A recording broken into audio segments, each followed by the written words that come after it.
BR Naidu గారు మాట్లాడుతూ అంటున్నాడు మా కరుణాకర్ రెడ్డి గారి గురించి మాట్లాడుతూ. కరుణాకర్ రెడ్డి గారు 2 సార్లు శాసనసభ్యులుగా ఎన్నిక కాబడినటువంటి వ్యక్తి. 2 సార్లు భగవంతుడి దయ వల్ల ఆయన ఆశీస్సుల వల్ల టీడీటీ బోర్డు చైర్మన్గా నియమించబడి విప్లవాత్మకమైన మార్పులు టీడీటీలో తీసుకొచ్చినటువంటి వ్యక్తి కరుణాకర్ రెడ్డి గారు. ఆ కరుణాకర్ రెడ్డి గారిని ఏం మాట్లాడతావా? వాడు వీడని మాట్లాడతావా? వీడొక దొంగ, వీడొక డెకాయిట్టు, ఇదేనా నువ్వు మాట్లాడేది? నువ్వు కూర్చున్నటువంటి స్థానం ఏమిటి? నువ్వు కూర్చున్నది తిరుమల తిరుపతి దేవస్థానం యొక్క చైర్మన్ సీట్లో కూర్చుని ఇలాంటి దౌర్భాగ్యమైన మాటలు మాట్లాడుతుంటే నిన్ను భగవంతుడు క్షమిస్తాడా అని అడుగుతా ఉన్నా. ఇంకో మాట మాట్లాడి నాకు చాలా ఆశ్చర్యం వేసింది. ఆ డైలాగ్ మరి ఎట్టా వచ్చిందో ఏమో తెలియదు. మరి టీవీ5 నడుపుతూ ఉంటాడు కదా, డైలాగ్ కూడా బాగా చెప్పడం నేర్చుకున్నాడో మరి విన్నాడో యాంకర్ల ద్వారా. ఎవరితైనా పెట్టుకోండి, మీరు ఎవరితైనా పెట్టుకోండి, బిఆర్ నాయుడుతో పెట్టుకుంటే మాత్రం మర్యాదగా ఉండదు, నేను ఎంతకైనా తెగిస్తా అని ఒక సవాల్ విసిరాయండి. బిఆర్ నాయుడుతో పెట్టుకుంటే మాత్రం కుదరంటే ఎవరితోనే పెట్టుకోవచ్చు అంట, ఎంతకైనా తెగిస్తా అంట. ఏం తెగిస్తావే? మటర్ చేస్తావా లేకపోతే ఊరేసుకుంటావా? ఏం మాట్లాడుతున్నావు నువ్వు? ఎంతగా తెగిస్తావో తెగించమని అడుగుతా ఉన్నాయి. వాళ్ళ నీ ఇష్టం వచ్చినట్టుగా భూషణలు చేసేటటువంటి కార్యక్రమం, ఇష్టం వచ్చినట్టుగా మాట్లాడుతున్నావు కరుణాకర్ రెడ్డి గారిని. తర్వాత జగన్మోహన్ రెడ్డి గారి సతీమణిని కూడా మాట్లాడుతున్నావు. నీతో పెట్టుకుంటే ఏం చేస్తావో చెప్పమని అడుగుతా ఉన్నా. రోజా గారిని విమర్శించాడు, విమర్శించు తప్పులేదు. నువ్వు రాజకీయ నాయకుడు అసలు కాదు, ఒక టీవీ5 యాజమాన్యం ఇది.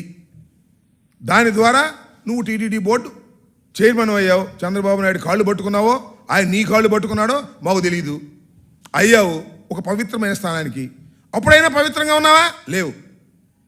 రోజా గారిని విమర్శిస్తున్నావు, విమర్శించు తప్పులేదు. నువ్వు రాజకీయ నాయకుడు కాకపోయినా చంద్రబాబు నాయుడు ఆశీస్సుతో నువ్వు వచ్చావు కాబట్టి చంద్రబాబు నాయుడు చెప్తే నువ్వు విమర్శిస్తావు. ఏమంటావు నువ్వు? డైమండ్ రాయనా? నీకేం పోయే కాలం వచ్చిందయ్యా? రాజకీయాలు చాలామంది చాలా రకాలుగా మాట్లాడతారు, మేము చాలా రకాలుగా మాట్లాడతాం, అయినా ఇలాంటి మాటలు మాట్లాడడం. రోజా డైమండ్ రాయని అంట. సరే, టికెట్లు అమ్ముకుందో అమ్ముకోలేదో ఆ విమర్శలు నువ్వు చేయి తప్పలేదు. ఏం మాట్లాడుతున్నావు నువ్వు? నోరు దగ్గర పెట్టుకు మాట్లాడుతున్నావా దూరంగా పెట్టుకు మాట్లాడుతున్నావా అని అడుగుతా ఉన్నాయి వాళ్ళ బిఆర్ నాయుడు గారిని. ఇలాంటి దుర్మార్గమైన పనులు చేసినటువంటి నువ్వు అసలు మాట్లాడే హక్కు ఉందా అని అడుగుతా ఉన్నా. నువ్వు చేసింది ఏంటి? నాకు కాదు బిఆర్ నాయుడు గారు, నేను తెలియగడుగుతా. నువ్వు టీవీ5 పెట్టావు. టీవీ5లో రేటింగ్ కోసం ఎన్ని పనులు చేసావయ్యా? టీఆర్పీ రేట్లు పెంచడం కోసం మిషన్లు మేనేజ్ చేసినటువంటి వ్యక్తివి కాదా నువ్వు? చెప్పని అడుగుతా ఉన్నా.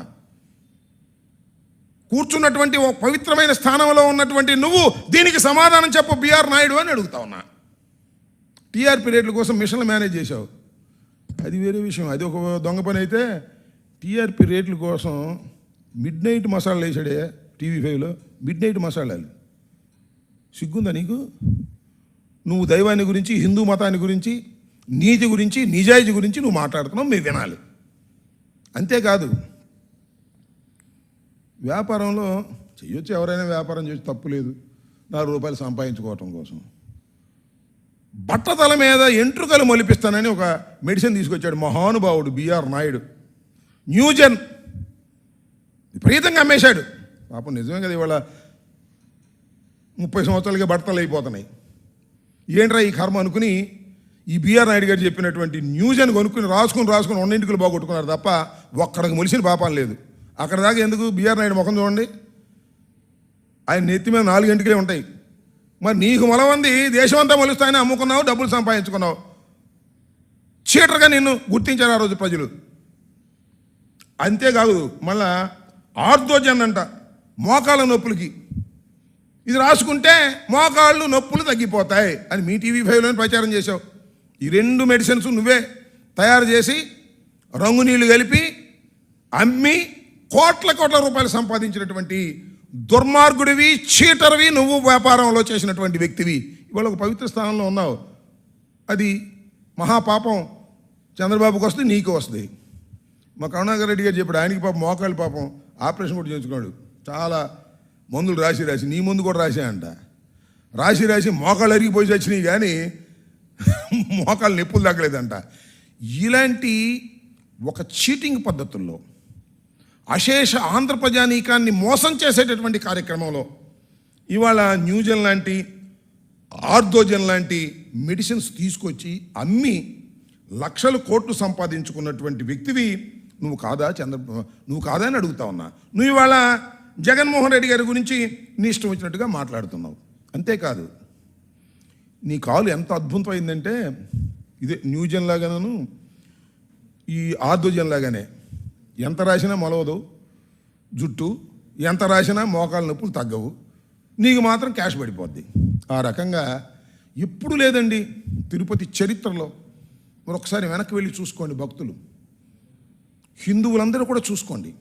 ఒక పవిత్రమైనటువంటి దేవాలయం, పవిత్రమైన దేవాలయంలో లక్షల మంది వచ్చారు. కొన్ని సందర్భాల్లో ముక్కోటి ఏకాదశి సందర్భంలో లక్షలు కాదు ఇంకా చాలామంది వచ్చారు. కొత్త ఏం కాదు. నువ్వు కాలు పెట్టావు, ముక్కోటి ఏకాదశి రోజునే 6 భక్తులు ప్రాణాలు పోయినాయండి. ఇప్పుడే జరిగిందా? మొత్తం తిరుమల తిరుపతి దేవస్థానపు చరిత్రలోనే ఎప్పుడూ జరగని విధంగా first time in the history of Tirumala Tirupati దేవస్థానం జరిగిందంటే నీ దౌర్భాగ్యమైన కాలు, నీ అన్యాయమైన కాలు, నీ మోసపూరితమైన కాలు, నిన్ను నియమించడం తప్పు అని చెప్పినటువంటి సంఘటన అనేది ఈ సందర్భంగా నేను చెప్పదలుచుకున్నా. అంతేకాదు, గోవులండి 100 గోవులు చచ్చిపోయినాయండి గోశాలలో. ఇప్పుడు లేదు. ఒక పవిత్రమైనది గోశాల, తిరుమల తిరుపతి దేవస్థానం మెయింటైన్ చేసేటటువంటి గోశాల. ఆ గోశాలలో 100 గోవులు చచ్చిపోయినాయి. పక్కన పూర్తి చేశారండి. పోస్ట్ మార్టం కూడా చేయలే. పోస్ట్ మార్టం చేసి ఎందుకు చనిపోయినాయి ఏమిటి అనేటివి తెలుసుకొని వాటికి మళ్ళా కడమై చనిపోకుండా దానికి మందులు వాడవలసినటువంటి ఒక పద్ధతి ఉంటే వాటిని మాత్రం పోస్ట్ మార్టం కూడా లేకుండా కంపారేశాడు. ఇది మోసం కదా? ఏమండి బిఆర్ నాయుడు గారు, నాకు తెలియగడుగుతా.